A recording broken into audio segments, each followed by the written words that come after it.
السلام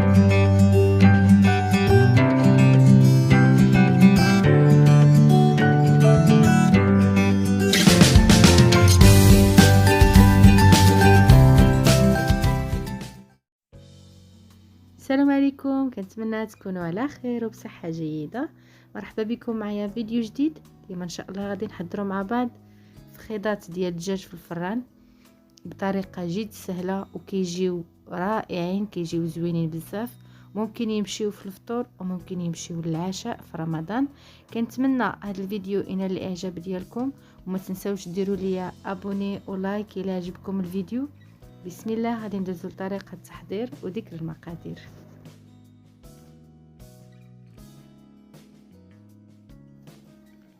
غادي نحتاجو في المكونات 600 غرام ديال الدجاج او فخيضات ديال الدجاج. انا غسلتهم ورقتهم في الحامض والملحه. كذلك كنحتاج مليحه والحار او السودانيه، تحميره والابزار، ثومه بودره، لوتان والزعتر ودانون مسوس، طرونش ديال المطيشه وجوج بصلات مقطعين، كذلك نص حامضه وزيت الزيتون. اولا كنديروا اول حاجه كنديروا نص في ديك اليogurt، ماشي كامل، تقريبا 2 معالق كبار. كنزيدوا السودانيه او الحار ناشف مع مليحه، معلقه ديال التحميره والابزار، فلفل اسود. عندي هنا الاعشاب، عندي اللوتان والازير، كذلك عندي الثومه بودره، ممكن ثومه طريه، وكندير عصيره ديال الحامض تقريبا معلقه كبيره عامره،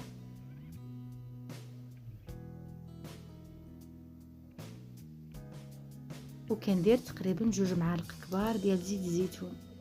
هذا الدجاج كيجي لذيذ بزاف. غادي تجربوه، غادي تقولوا لي. من الاحسن نرقدوا الدجاج يبقى على الاقل ساعه ونص في الثلاجه.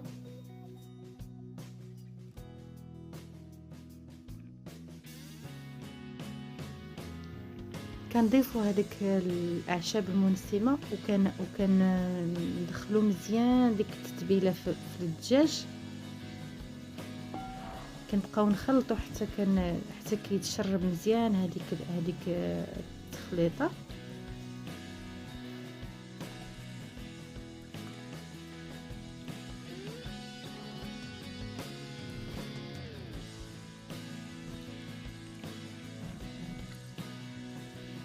من بعد ما كنخلطوا مزيان كنغطيو هذا الدجاج وكنديروه في الثلاجه لمده على الاقل ساعه ونص. هو الا غطيناه ودرناه في الثلاجه ليله كامله كيكون احسن، لكن الا ما كاينش الوقت كنديروه تقريبا ساعه ونص او ساعه في الثلاجه. من بعد خديت هاد بصله مقطعه،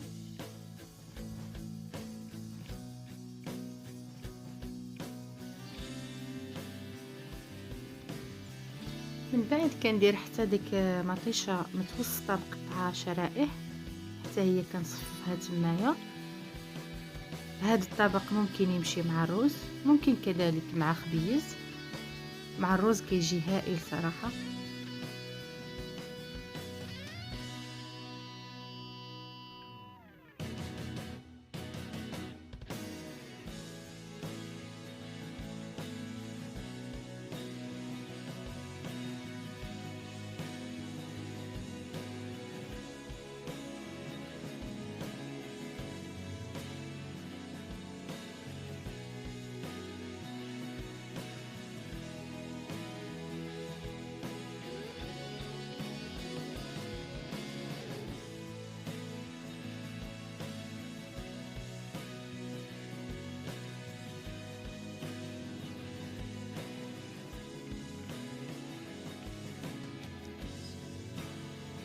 صافي، من بعد كنصفوا الفخيضات وكنكونوا مسخنين الفران بيان سور ديجا.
من بعد كنرشو شويه ديال الزيت من الفوق،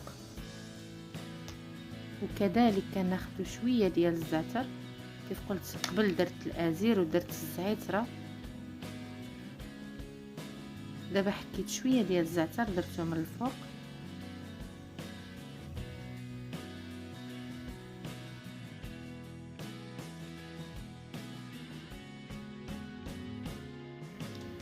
وكندخلهم للفران تقريبا 35 دقيقه خداو ليا انا ديال الوقت.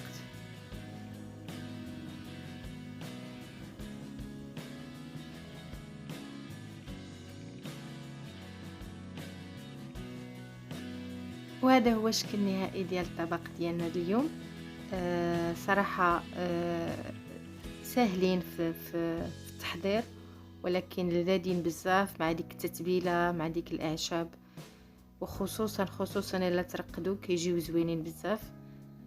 كنتمنى الفيديو ينال الاعجاب ديالكم، والى عجبكم ما تنساوش ديروا لي ابوني ولايك، والى الملتقى بحول الله. مع السلامه.